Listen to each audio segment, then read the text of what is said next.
Hello, Don in London, March the 27th, 2013. My video's all about recovery from addiction to either substance or behaviour. My addictive substance, alcohol, my behaviour equally addictive around people, places and things, and trying to be perfect with them, and never so. Trying to be the perfect host, trying to be the perfect worker, trying to be the best I could possibly be for any girl in my life. And all this notion of perfection, and when I get there I'll be okay, didn't work.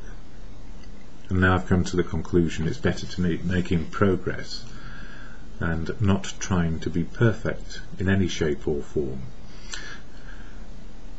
So why did I come to that conclusion? Well, life went to hell in a handbasket, as they say. Drink used to be convivial and was joyful, and it allowed me to function with people with less fear, less putting on a brave face, I guess, and less worrying about my impact on others. I'm more able to join in and be a part of something. And I guess that's what we all like, the idea of being part of and included, learning how to love people, be loved back, and find useful things to do with our time, make a living, make a career, all those things. And alcohol helped me career through careers, getting to near the top of some and then thinking that's not a good idea, I don't like it here anymore. Not sure why I felt that way, but I just felt wrong, and so I would start on something else and be successful to whatever level I could get to, and then try something else to whatever level and be successful, and all the time chasing some pipe dream which I wasn't even sure existed, the place where I would be okay. When I get there I'll be okay, but where was there? Never really found out. And these days I don't mind. I'm here today, one day at a time. So my name is Don, I'm an alcoholic in recovery, and I share what works for me. And after the help of professionals, they suggested I go to a fellowship, and that fellowship is Alcoholics Anonymous. So I was never anonymous. Family, community, friends all knew in the end that I'd fallen under the influence of drink, and I was powerless over it. And any time I took a drink, life would get unmanageable because I couldn't stop, and I needed help from somewhere. So the Fellowship of Alcoholics Anonymous has been there for 70 years, gaining lots and lots of wisdom along the way of how to be sober and how to be a person and be the person you might become one day at a time. So by the end of today maybe I'll know a little bit more about what makes me tick, what makes me happy, what makes me sad, what's good, what's bad, what's ugly. Because in recovery I found that you don't need rose-tinted spectacles to get through, or a pile of vodka in my case, bottles and bottles of it. I don't need that anymore. All I need is clarity, and to be able to deal with life and cope with life and be a part of life. So the Fellowship of AA has helped me find my own path. Very similar to other people, and yet different, because each person is different. We're a diverse bunch on this planet, and if we all had tolerance and love inside us, we'd be far better, in my humble opinion. But we're not all that tolerant and loving some of the time, and certainly not towards ourselves. So I needed something, and I didn't ever think it would be in a fellowship. So I'm going to share the AA Preamble, which is shared at every meeting, and then some of my thoughts and feelings for today. There's lots of people doing this, and the more the merrier. And if you find something which is useful, great. If you don't like it, please turn off. The other thing, I don't represent AA, nobody does. We are but trusted servants, and we don't have leaders. And I'm not here to promote that AA will fix you. I'm here to share that what you see is what you get in AA, good, bad and ugly. And it's from all those different backgrounds and diverse experiences that we make our way. we learn to live life again. At least I did. And I feel that many people are in the same boat. If only we keep on trying to be sober. And then that's what it is. So the AA preamble is this. Alcoholics Anonymous is a fellowship of men and women who share their experience, strength and hope with each other, that they may solve their common problem and help others to recover from alcoholism. The only requirement for membership is a desire to stop drinking. There are no dues or fees for AA membership. We are self-supporting through our own contributions. AA is not allied with any sect, denomination, politics, organisation or institution. Does not wish to engage in any controversy, neither endorses nor opposes any causes. Our primary purpose, this is the fellowship, is to stay sober and help other alcoholics to achieve sobriety. And that's my primary purpose, is to stay sober and help other people to achieve sobriety. So AA, not allied to anything, but you can be. You keep your freedoms of choice, your opinions and beliefs as they are or are developing day by day. And somehow within fellowship we value the similarities and we value the diversity, the backgrounds of everyone. After all, how would we learn from each other if we all were the same completely? We have one similarity, a desire to be sober and a desire to give up the drink, hopefully. Not so for me in my early days. I just wanted a way out, a fix, and AA is no fix. It suggests 12 steps to keep us healthy and 12 traditions to keep the fellowship healthy. So it's suggestions, not rules, laws and regulations. And we're lucky if we just get to that first day where we can see a bit of hope maybe from what other people are sharing. And why are they so bloody happy? Well, the answer is they don't drink, go to meetings, and life works again. So for a modest investment in learning how to live life again, you get your freedom back to be the person you feel you want to be or need to be. So life works. It doesn't mean life is going to be fair. It doesn't mean that we're going to have to. We don't shut out the good, bad and ugly, because life is just that. It's full of pitfalls, potholes in the road of trudging that we do. So my thoughts, March 27th. March is all about getting help from the God of our understanding and letting go our own personal self-will and self-destructive ways. So March 27th, 2013, here are my thoughts and feelings, or my feelings and thoughts. My feelings always come first. My mood impacts on my thinking, and then my thinking shapes my actions. So it's mood, thinking, actions. So if I know how I'm feeling, I know how I'm thinking, and I know the actions I'm likely to take. So today, stuck in our ways, ? Some ways of life will not work anymore, and as individuals, families, communities and societies, we can see that the old ways needed to change. And to anyone in recovery, this is like me, we can see that the old ways needed to change. And to anyone in the old life fueled by alcohol and some personal, family and society values of prejudice against the alcoholic in this case. Fear, pride and ego would keep me and people in ignorance of what's going on. That I was ill and I had a disease I could not get over, and I haven't got over it. I've still got the disease and I'm just in recovery today. But it's been for some years. So my own ignorance was keeping me under the cosh of alcohol. Contempt prior to investigation, as Herbert Spencer said.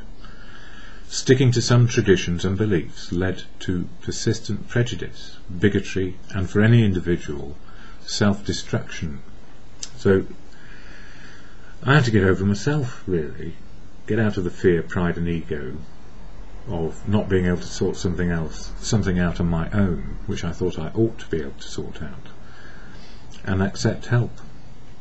In recovery, I found it essential to let go of some of my old values and beliefs about me, and let go of self-prejudice and the notion that I was a failure because I was like anybody else, self-medicating with alcohol, and it led to addiction and self-destruction. Maybe I had to let go quite a few things. Society believing that alcoholism is a self-inflicted wound. Well, in a way, if we knew that we were becoming addicts or alcoholics, if we knew it, it is a self-inflicted wound. But as we didn't know, and we were in ignorance, because you don't know you're an addict or alcoholic till you are one, it's not self-inflicted, and it's not something that can be avoided. Even if people take the pledge, a pledge, I will not drink for the rest of my life, that's too far. You can't pledge that. I had to let go that my father was right. Alcohol was a sharpener of the wits. He thought it sharpened his wits, especially before starting a long car journey as a driver. Yeah, and he got me in that habit when I was very young, and thankfully I didn't. Certainly not intentionally. And that drowning your sorrows was the best way forward when I couldn't cope. I continually practiced to let go of being swamped and drowned in fear, pride and ego. I do prefer asking for help when I need it, having the courage to change when I need to, developing faith in doing the next right thing, and improving my confidence by learning, making mistakes and trying new ways when old ways don't work. So it applies to all parts of life. I'm no longer the guru. I'm no longer... I used to get all sorts of titles. I used to have different business cards for different things depending on who I was seeing or where I was going. It got that complicated. And I had no real identity either. As far as different organisations and people were concerned, I would just dig up the right card which would suit the situation. In other words, I was adaptable, but at the same time, it's weird, isn't it? Anyway, a friend made a comment about my higher power the other day. They were very happy that I could not define God, and that for as many people as there are on the planet, each person has their own understanding of God, somewhat similar to many, and yet if they were able to ask everyone, there would be substantial differences, and still enough similarities for God to be a higher power. The more I have studied what, who, where God works, it seems God works through people who have tolerance and love. That God is truth, love and wisdom in the moment of now. So I put some qualifying bits in there. So it seems God works through people who have tolerance and love. That God is truth, love and wisdom in the moment of now. When there is intolerance and prejudice against anyone anywhere for their beliefs and opinions which undermine tolerance and love for one another, that is not God working through people. That is people with prejudice, bigotry and hatred of their fellow human beings on the planet. In recovery, each person follows their path, free of alcohol. There is a great freedom and a greater power manifested by sharing experience, strength and hope. With tolerance and love, humility and equality, I have found progress is more profound, and nobody is perfect in their assumptions about living life, and certainly not making assumptions based on old ideas about how other people should live their lives today. And we've got a new Pope and a new Archbishop of Canterbury, and yet they are hidebound for some reason, and fear is part of it, pride is part of it, and ego is part of it. If we're looking for a higher power to save us, this is just a more general point, if we're looking for a higher power to save us, awaiting a lightning bolt from the sky to show us the way, that we are entitled and expecting a miracle on an individual basis, we are probably missing the miracle. Finding a fellowship and being part of the fellowship, which suggests we get our personal freedom of choice back if we can find out how to be sober one day at a time. Now that, for me, is a miracle, A group of people started with two people talking to each other and sharing experience, strength and hope. And here we have a fellowship with millions in it. I don't know, maybe 1 or 2 or 3 or 4 or 5, I've got no idea. But the influence and the impact of this fellowship is tremendous. Giving people back their freedom, encouraging tolerance and love,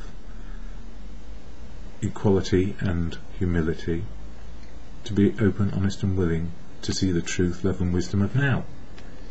How on earth did that ever happen to me? Yeah. And that is a miracle. Prayer, meditation is very worthy and practical. We ask for guidance, we share the need for guidance. And often by meditation and prayer we do find answers. So some answers are within us. I've always found prayer, meditation to be valuable in helping me put my feelings and thinking into perspective. And having got that far, prayer and meditation, then sharing my feelings and thoughts with another human being, or in fellowship, or in the congregation of people with common sense and gumption, the answers seem to multiply as the questions and wisdom are shared with everyone. And then I find my higher power is working through others who can help me find my path today.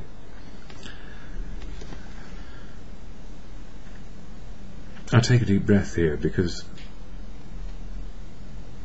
you know, how do we get to where we get to with our outlook? And I was a very closed down individual at the end of my drinking, to being a very open person and understanding that life is what it is. The Polish astronomer Nicholas Copernicus, who was around in 1473 to 1543, better known as Copernicus by some people, Nicholas Copernicus never liked the earth-based view of the universe, yet he never publicly announced his views until he was old.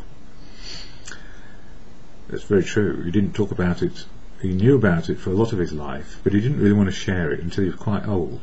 This was due to the church. Anyone opposed to the church doctrine was branded a heretic, and that would destroy your reputation, put you in prison, or even sentence you to death. So Copernicus had good reasons to leave it till late. Now, looking at today, depending upon your belief system, well, back in the day first, you could be sentenced to death for being a heretic. Say that again. You could be sentenced to death for being a heretic, and still today, with all the ravages of nature and human intolerance, we can still be sentenced to death by the intolerance and hateful beliefs that some humans have about other humans. And worse, in the past many people have perished because of their own prejudice about themselves, and I was nearly one of them. I thought my thinking told me I should be able to get over this, stop drinking and life would be happy again. On my own I couldn't do it. So if I relied on my own wits and self-will, my willpower would have failed yet again, because I was very messed up by the end of it all. So I was nearly one of those who was killed off by his own self-prejudice. I needed to learn to ask for help from the right people, in the right place at the right time. And when it came to needing to learn about recovery from addiction, and I can only speak for myself, I'm not speaking for AA, Alcoholics Anonymous proved to be the best place to develop humility and keep on asking for help, which I received in the main without any prejudice at all. So regardless of my completely fucked up human being status, people were willing to help me, and all I needed to do was ask for help and stop thinking I had to do it on my own and hide away. And as I mentioned yesterday, a modern thinking believer with strong religious connections helped me start my day. I have no idea how strong their religious connection works for them, but it does work, and I'm grateful for their wisdom and their friendship, for sure. Am I about to convert to their understanding of God? Of course, I am open, honest and willing to listen. At the same time, I am happy where I am, and feel love and respect from many people of many different faiths and beliefs. The ultimate freedom is to develop our own understanding of God, or to be an atheist, or to be an agnostic. It's personal belief. None of these positions undermine the other if we are respectful. If we have tolerance and love in our hearts, seek the truth as we can understand it and accept it, love one another and keep on learning the wisdom of life, why not? There are powers far greater than me, of nature and of providence. I am simply grateful for the wisdom of the many who help me one day at a time. And that's not just within fellowship. I've got other things going on which need attention. Type 1 diabetes and clinical depression, to name but two, and all that gets complicated with all of that. Now, for me, integrity, open, honest and willing, seeking the truth, tolerance and love, always for those who share these values. And I can be tolerant and loving of those who have open, honest and willing, and look for the truth with tolerance and love. When there is intolerance and hatred, when there are influences which are closing people down, or influences which are non-negotiable, and people are dishonest and unwilling, who do not seek the truth, most people who are moderate are appalled and shrink away from that evil. Yet it prevails. There are many unfortunate prejudices which prevail because people just don't like that way of life. So, in fellowship we recognise our similarities and the diversity in the main, our diverse backgrounds. And yet there are those who would diminish each other in their judgment of beliefs and opinions, and would countenance a death sentence for an individual who cannot be compliant to their personal views. Thank goodness in recovery, the similarities and the diversity of our fellowship diminishes these situations and occurrences most days, and hopefully today.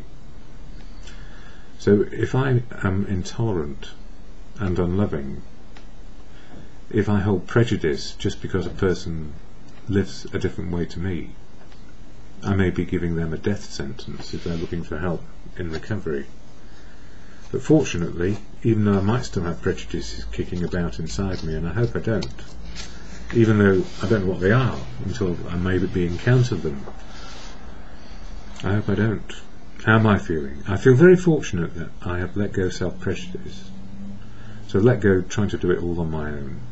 I feel very fortunate to live where I live, and that there are many people around me who have tolerance and love in their hearts, can live their lives in an open, honest and willing manner, so they can keep on learning the truth of now. Just about every religion is represented in my hometown, which is London, UK.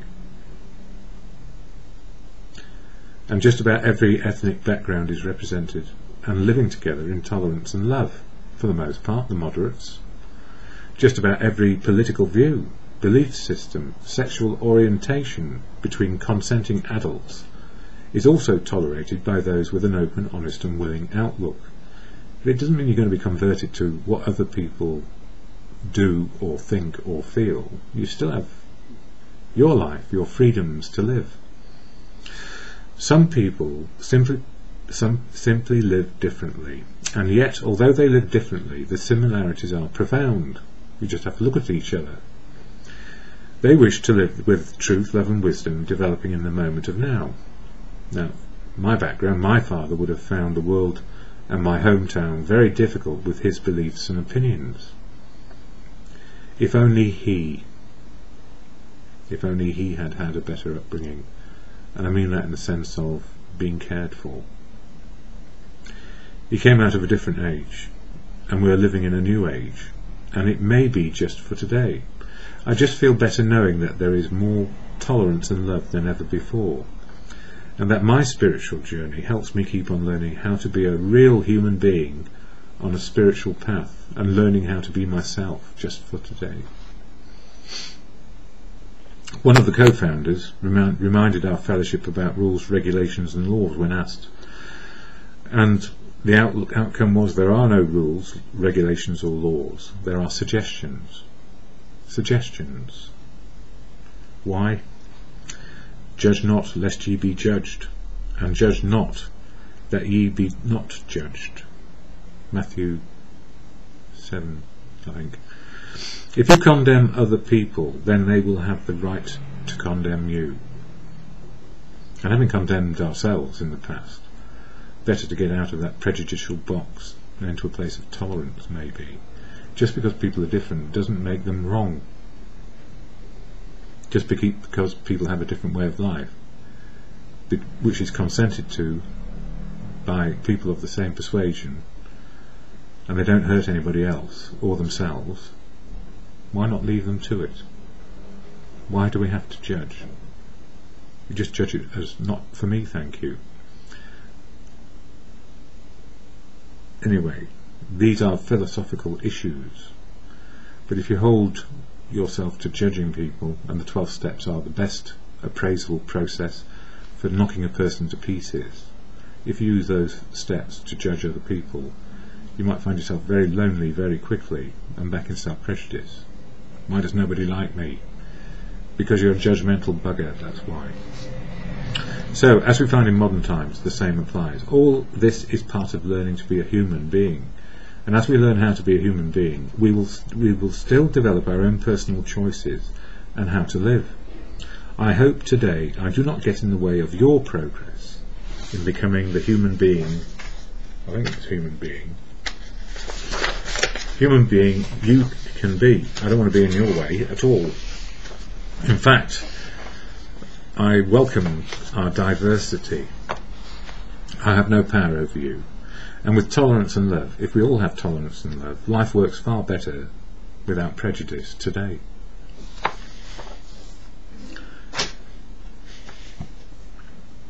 So the higher power for me is very simple. You are part of it. Whether you have tolerance and love in your heart, or you have intolerance and hatred in your heart, you are providing me with an example of how to be or how not to be or not to be. That is the question. Open, honest and willing, equal, with humility, we're learning together. And I don't want to rub half of my friendships out just because of a different way of living, a different way of life, a different way of finding harmony, tolerance and love. So that serenity prayer always helps me in the moment of now. Keep on track, hopefully, for one day, or in any moment, can do, can't do, wisdom to know the difference. Judge not is my feeling around other people and what they do, but I need to be careful and make good choices for myself. What's a good choice for me today? Tolerance and love, open, honest and willing, live to truth, love and wisdom as much as possible, ask for help, find humility, and also, humility is also how we help other people to be themselves and not like we would like them to be. Won't work. All the girls I know, they have their own ideas about life. I'm so pleased, and it makes me so happy to know them. Friendships are wonderful. Anyway, where was I going with that? I don't know. The serenity prayer, restoration to sanity and serenity. God, or to good conscience, or the universal truth, love and wisdom in the moment of now. God, grant me the serenity to accept the things I cannot change, courage to change the things I can, and the wisdom to know the difference. It's just for today, hopefully all day.